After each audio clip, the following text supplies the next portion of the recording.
Fala investidor, tudo bem? Aqui é o Bruno Cataoca e você está no canal do Investidor Lucrativo. Seja muito bem-vindo. E no vídeo de hoje eu quero comentar com você os 5 maiores erros que todo buy and holder pode cometer e como solucionar ou evitar esses erros. Então, se você gostou desse tema, já clica no joinha aqui, no like do vídeo, compartilha com seus amigos e também se inscreve aqui no canal, ativa as notificações para receber os avisos dos próximos vídeos que eu vou subindo aqui para o canal. Beleza? E caso você não saiba o que é buy and holder, tá? É aquele investidor com foco no longo prazo. É aquele investidor que gosta de formar carteira de ações, reinvestir seus dividendos para lá na frente, algum dia, viver os seus dividendos aí.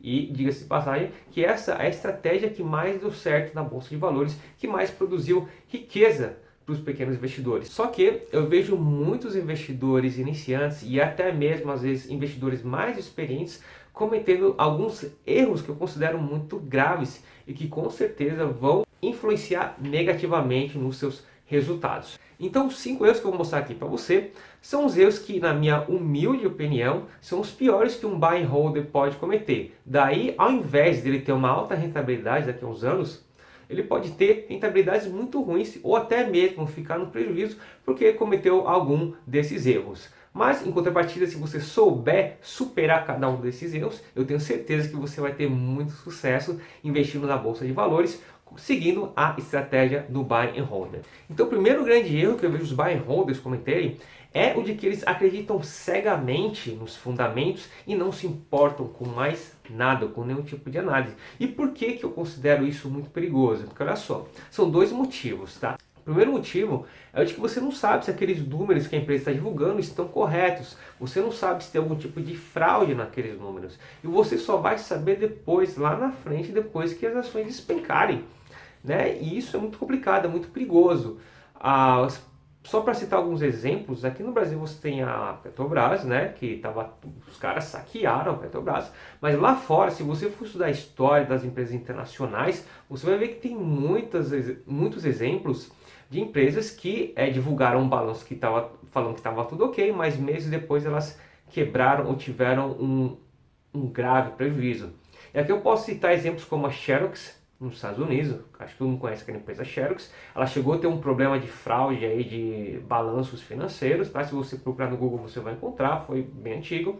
Temos outro caso também da Enron, que também foi lá nos Estados Unidos, que deixou muita gente sem dinheiro, tá? Tanto acionistas quanto os próprios funcionários que tinham um fundo de pensão, né? Eles estavam dependendo que a empresa prosperasse financeiramente para eles conseguirem se aposentar pela empresa. E no final das contas ela estava super mal das pernas e todo mundo se ferrou, né? E quando você vai analisar a história dessa Enron em particular, eles viram que os CEOs, os diretorzões lá, os insiders, venderam as ações tudo no topo e depois deixaram o pau comer.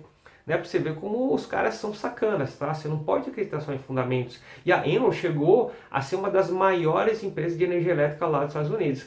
E um outro caso mais recente aconteceu lá na Inglaterra com uma empresa chamada Carillon, que chegou a ser também uma das maiores empresas de, acho que se não me engano, engenharia civil lá da Inglaterra. Só que foi a mesma coisa, eles divulgaram os balanços, estava tudo ok, só que meses depois decretaram falência, alguma coisa assim, porque eles tinham uma dívida de mais de 1 bilhão de euros lá, ou libras, eu não sei qual que é a moeda de lá, é libras, né? Mas enfim, eles divulgaram uma dívida enorme que não apareceu nos balanços. Né? Então você tem que ficar muito esperto com isso, não pode acreditar cegamente nos fundamentos. Você tem que saber utilizar um outro tipo de análise que te proteja disso. E o outro tipo de análise que te protege disso é a análise técnica, porque no fundo, a análise técnica vai analisar como que está a oferta e a procura por uma ação em determinado momento no tempo. E quando você sabe ler o gráfico dessa maneira, você consegue chegar a ter uma coisa, consegue ter uma noção se tem alguma coisa boa ou ruim acontecendo, estranha, né, naquela empresa. E assim você consegue se proteger. E o outro motivo é de que quando você analisa só os fundamentos e não analisa nada de dinâmica de preços, você pode cair na armadilha de achar que está comprando uma ação por um preço barato, só que na verdade você está pegando um preço muito caro. Você pode perder muito dinheiro por causa disso. Porque às vezes você, por exemplo, você faz uma análise assim, você pega uma ação e fala, nossa, ela subiu 5% no mês passado e só nesse dia hoje está caindo 6%, então eu vou comprar porque eu estou pagando um mega desconto. Só que assim, qual que é o problema? Você pode estar certo? Pode, você pode comprar e a ação voltar a subir depois, né? Só que pode acontecer de você comprar essa ação com menos 6% de desconto, achar que está fazendo um excelente negócio, e na semana seguinte a ação continua caindo para menos 10, menos 20, menos 30 ou até mais ainda, entendeu? E te deixar em apuros, deixar você sem entender nada.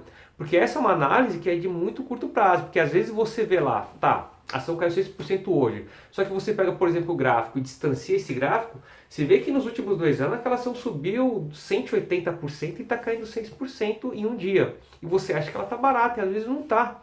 Às vezes ela precisa cair muito mais para ficar barata.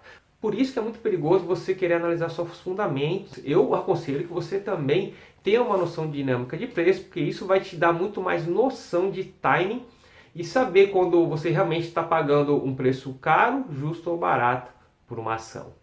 O segundo grande erro que eu vejo os buy and holds cometer, tem a ver com esse primeiro também, é o de assumir que os preços não importam, tá? O que aconteceu? A época que eu perdi muito dinheiro comprando ações de boas empresas a qualquer preço foi no começo de 2008. Eu comprei 3 ações, que eu analisei os fundamentos e falei, beleza, vou simplesmente comprar e ir aportando todos os meses, porque é o que falaram para mim que dá certo. Só que o que aconteceu em 2008? 2008, acho que mais ou menos de julho para frente, estourou a crise do subprime lá nos Estados Unidos, que foi uma das piores crises que arrebentaram com as bolsas do mundo inteiro, inclusive a do Brasil. Então, eu comprei as empresas, 3 empresas com bons fundamentos que começaram a cair com muita força em 2008. Isso me deixou num prejuízo de menos 50%. Daí que eu fiz, entrei em desespero e vendi no fundo. Então, nessa época, faziam 4 anos que eu já estava investindo em ações e eu estava com menos 50% de rentabilidade. E eu quase desisti, porque eu pensava, poxa, eu já estudei tudo, eu já tentei trade, eu tentei ser buy and hold, só que mesmo assim eu estou com menos 50%, eu acho que eu não nasci para a Bolsa de Valores. E fora isso, eu pensava, poxa, para eu ficar no 0 a 0, eu tenho que ter uma rentabilidade de 100% a partir de hoje. Como é que eu vou conseguir isso se eu não conseguir nem ter 1% de lucro em 4 anos?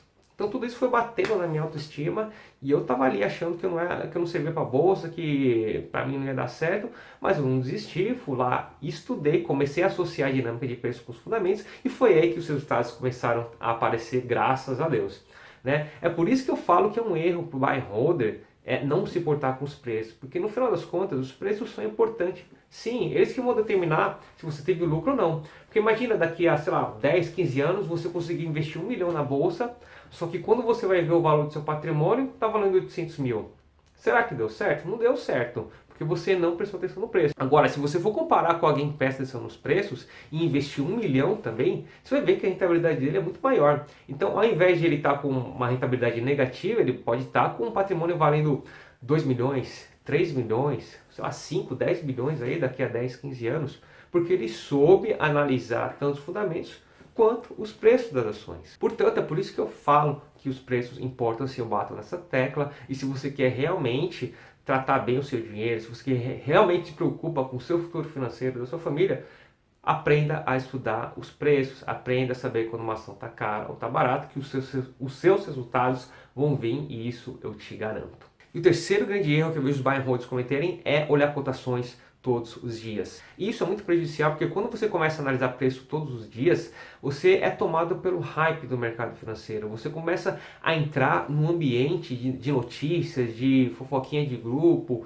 de autooscilação de preço que só vai prejudicar os seus resultados. Porque você vai acabar comprando na euforia, ou seja, pagando caro, e vendendo no fundo quando você entra em pânico. Então você não pode nem ficar muito perto, mas também não pode ficar muito longe, porque senão você perde a noção de todos os preços da Bolsa de Valores, tá? É mais ou menos que nem tomar sol. Você não pode tomar sol ao meio-dia, porque senão você vai se queimar todo, vai ficar ardido, pode pegar uma insolação, mas também não pode não tomar sol, porque aí você fica com falta de vitamina D e fica doente. Né? Você tem que tomar sol numa medida assim, equilibrada, nem tanto ao mar, nem tanto à terra, mas de maneira equilibrada. É a mesma coisa as cotações de preço. Se você ficar muito perto, você vai ser contaminado pelo hype da bolsa, vai fazer besteira. E se você ficar muito longe, você vai perder muitas oportunidades, pode até mesmo perder dinheiro por não acompanhar o preço de uma ação que você tinha lá que só está caindo, tá? Mas o que eu aconselho é que você olhe no máximo uma vez por semana, se você é um buy and holder, tá? E no mínimo uma vez por mês. Também não dá para ficar muito longe, senão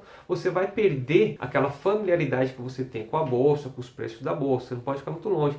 Tem que acompanhar, mas não tão de perto assim para não fazer besteira. E o quarto grande erro que eu vejo os buy and holders cometerem é se basear em notícias para tomar decisões de investimentos.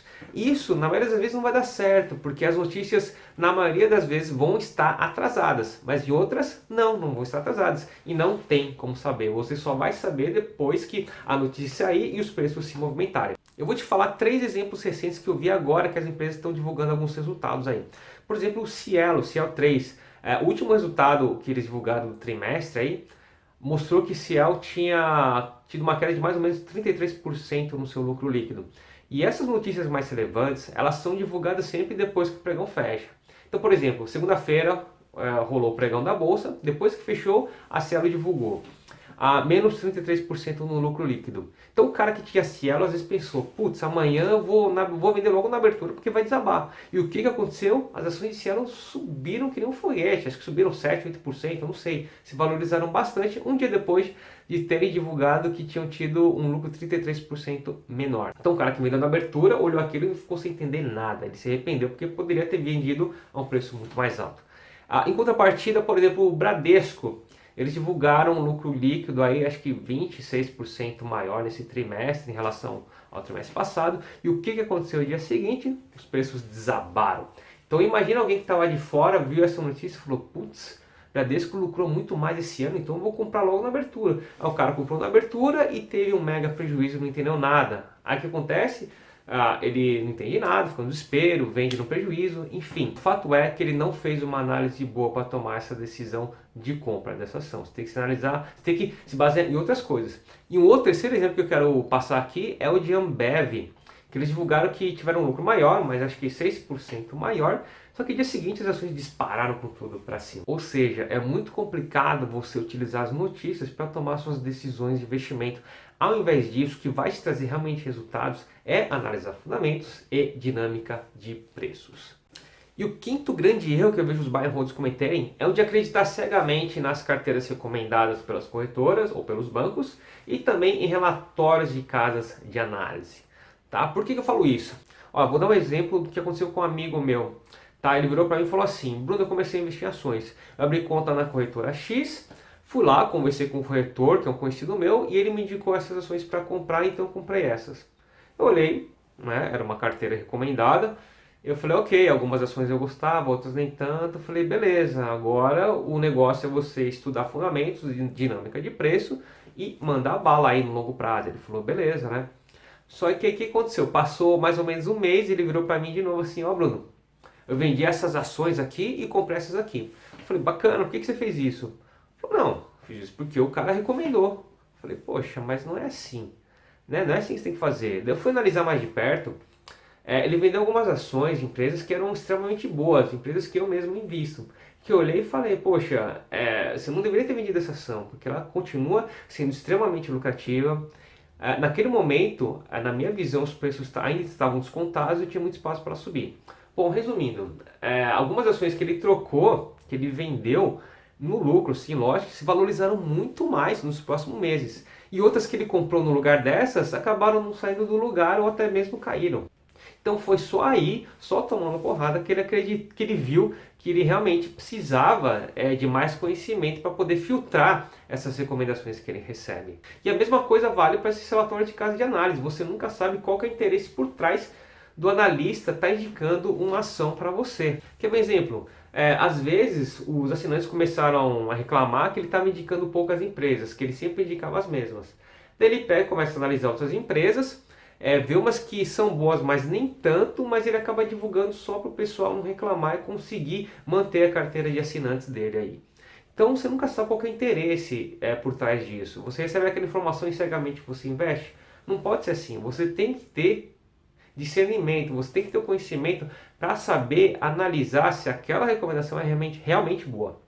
Tá? Então é por isso que eu falo, acreditar cegamente em recomendações, eu acho que é uma furada, é um grande erro.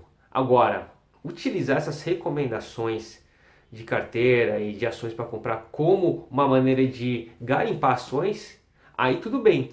Porque como é que eu utilizo? Eu olho essas carteiras recomendadas da minha corretora, né? Principalmente a de dividendos, porque eu gosto de empresas que são boas pagadoras de dividendos. Então toda hora eu estou olhando lá, né? Todo mês eu dou uma olhada nas carteiras recomendadas de dividendos e vejo quais que ela recomendou. Só que eu não invisto cegamente. Eu pego aquelas, sei lá, 10 que ela recomendou e analiso as 10. Se eu encontrar uma que tem excelentes fundamentos e que paga excelentes dividendos, eu vou ser o primeiro a querer comprar essa ação. Então, se você fizer dessa maneira, você tem grandes chances de lucrar. Porque às vezes eles recomendam uma ação que você não estava nem de olho, mas quando você analisa, você gosta e fala, opa, peraí, eu vou investir nessa ação. Mesma coisa relatório de casas de análise. Quando eles recomendam, você tem que ter um filtro próprio para ver se aquela realmente é uma empresa que você gostaria de investir. Às vezes você analisa aquela recomendação, vai ver o lucro da empresa e vê que ela está no prejuízo. Você realmente vai querer investir em empresas que estão no prejuízo?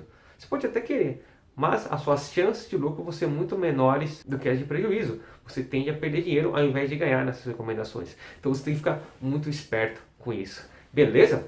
Então, esses são os 5 grandes erros que o buy and holder comete que você não deve cometer. Ao invés disso, o que vai te salvar de tudo isso é simplesmente estudar. Agora, estudar o quê?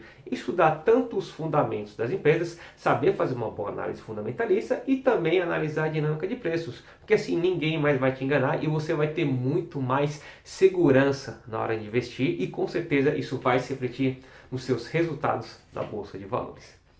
Beleza? Então esse era o meu recado para hoje, eu espero que você tenha gostado. Se você gostou, clica aqui no like para fazer esse vídeo ser mais divulgado pelo YouTube. Compartilhe também esse vídeo com seus amigos e também ativa o sininho aqui das notificações, se inscreve no canal para receber os avisos dos vídeos mais novos que eu for postando aí futuramente. E caso você queira descobrir a estratégia definitiva para vencer na Bolsa de Valores, eu ofereço um e-book totalmente gratuito e eu vou deixar o link aqui na descrição para você clicar e baixar o seu totalmente grátis agora. Beleza? Então nesse vídeo eu vou ficando por aqui e a gente se fala na próxima. Um grande abraço, tchau, tchau.